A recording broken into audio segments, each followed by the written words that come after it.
So, good morning, everyone. I am among the people who travel more than 30 hours door to door. So you, like me and my Brazilian colleagues over there.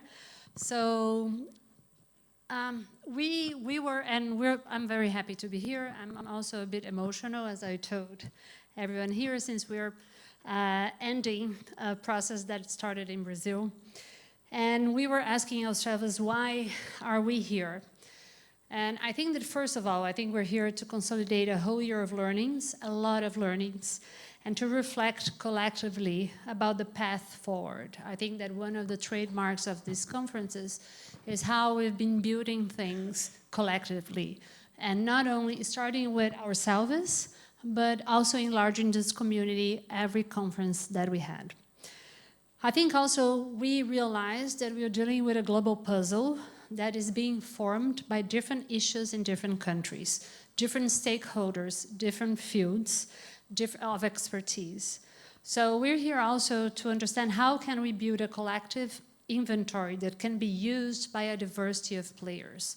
In other words, how can we serve different publics with the knowledge that we are building through these conferences? Also, we realize it's a moving challenge. It changes all the time. How do we speed our capacity to develop a vision and, moreover, to deliver this vision? In addition, I would say that in many cases, our countries and our markets, and now I'm speaking about the Global South in particular, and you can see here, and Irene is our honorary Global Souther, as we've been calling her. In many cases, our countries and our markets are the most interesting and consequential, where the most interesting and consequential things are happening. How do we transform what is happening there in global inspiration? And finally, when we were discussing this session, Michael said, so why are we here? Are we answering about the conference or more in a philosophical, existential way? And I was thinking, and I think it's about both. I think that we are here also to celebrate the fact that we believe a lot in journalism, especially when it serves the public interest. It's not always. Sometimes it serves commercial, political, religious interest. But when it serves the public interest, it can be it serves as the public good. So we're here to celebrate that. We're here to celebrate partnership, idealism. I think we are all a little bit idealist, and I think we should make idealism cool again. We are here to celebrate trust and the opportunity to build together. Thank you very much. Good morning, everybody. It's great to be able to welcome you to a city I've never been to, but really glad to be here, and thank you, Paula. I think, something new has been taking shape across Brazil, Indonesia, South Africa, and our three regions. I mean, essentially, we had three experiments this year in how to build genuine South-to-South knowledge and create almost a specific, very focused South-to-South infrastructure, a growing set of lessons, tools, strategies, regulatory strategies, newsroom innovations that reinforce one another. And we're not really trying to build a single model or a universal template.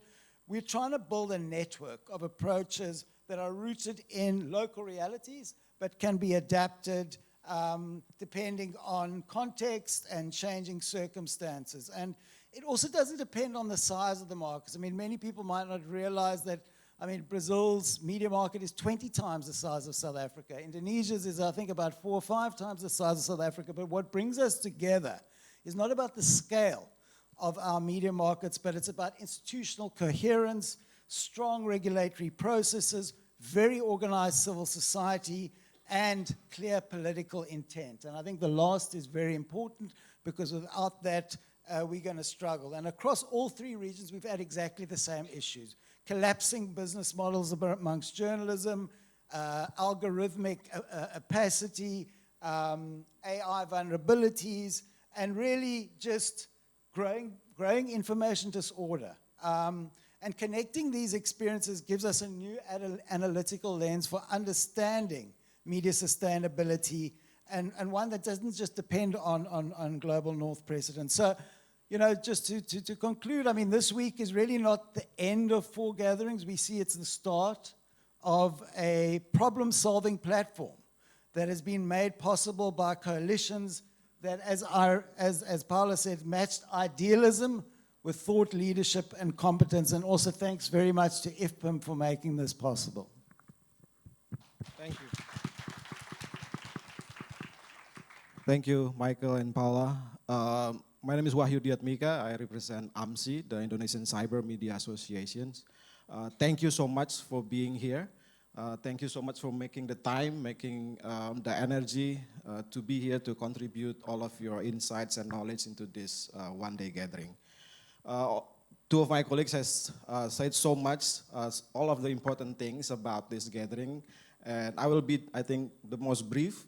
I just want to update you a little bit on what we have done so far out of the 3 conferences from Sao Paulo, Johannesburg, and Jakarta, and then briefly, what do we want to do here? Why are we here? So I think in general, from Sao Paulo, we learned that we need to be inclusive. This is not only about journalism, this is about our information ecosystem. So in Sao Paulo, we discuss with all aspects of the civil society. We talk to marginal groups, we talk to advocacy groups, human rights, because the challenges that we face in this AI era is not only going to affect the media and the journalists, but all of us that, are here in this information ecosystem. The disruption is going to affect everyone. From Johannesburg, we learned about the urgency of market failure, that competition commissions can rebalance the power. We learned about the struggle in challenging tech platforms, in trying to lead the way and make new rules and regulation for us. In Jakarta, a few months ago, we learned about tech preparedness. We learned about the importance of having robots TXT in every website. We learned about the importance of homegrown tech. We need to build our own technology platforms, using resources, using know-hows that are ingrained in our societies. So all in all, I think the 3 of us here, we are here to this is not the 4th series of the conference. This is the start of a global conversation. That Global South is not a footnote in this debate. We are leading the way. We are identifying the issues, and we will find solutions based on Global South's situation, condition, and societies, based on our political system, based on our regulatory environment, based on the realities in our respective newsrooms. So the solution will be Global South, but from this conference, we hope that this can be a conversation that move it to the global standard. So this is a start of a discussion to make it actionable, to make it structural, and let's discuss together. Thank you. So Wahyu, I think I'm going to try to be even briefer because, I mean, what more is there to say? We've heard it best from the regions and the partners, the co-hosts who have really led these conversations and grounded them in the realities of so many of the markets. I think we've hit, pretty much all the continents in various gatherings at this point, except for Antarctica and I guess in the U.S., but North America. But I just wanted to say that the reason we felt that it was important to do in-person conferences is because the number of challenges, the diversity of what we face can't be solved unless we work together. And as much as we believe that technology, that Zoom calls and emails can get us quite far in terms of coming together, it doesn't change the fact that you have to have that human connection. Just this morning, I was having a conversation with Maya in Brazil and Martha, who is based in the UK, and they were saying, we've been talking to each other for months and sending emails, but this is the first time we're meeting in person. And I think that that is exactly why we feel it's so important to come together. Paula said it best when we were in South Africa. She said, you need to find your people. I think that the people, we certainly have found each other through planning 4 weddings together. And the fact that we're all still talking, the family is still cohesive, really speaks to the fact that working together, building those connections, sharing and hearing from each other is so valuable. And so we are just so grateful that all of you took the time to fly. I mean, for those of our partners from South Africa from Africa and also from South America, you flew longer than the actual duration of this conference, and we are so grateful for that. But I hope that it speaks to the importance of, kind of the issues that we face and what we're doing. And I would also like to just say that while this conference has really been focused on, tech and journalism in the Global South, we believe the resilience, that the scrappiness, the creativity that will come from the Global South will help to lead the way and create new ideas and new paradigms. But we can't do it alone. That is why the International Fund believes that we need to not only bring ourselves together here, but also to find common partners and share the solutions that come from our regions and our markets to the Global North. It's not about Global North and Global South. It's kind of an old framing, especially in the world that we live in now, where actually I think some of the challenges that we had thought were kind of Global South challenges are now global challenges.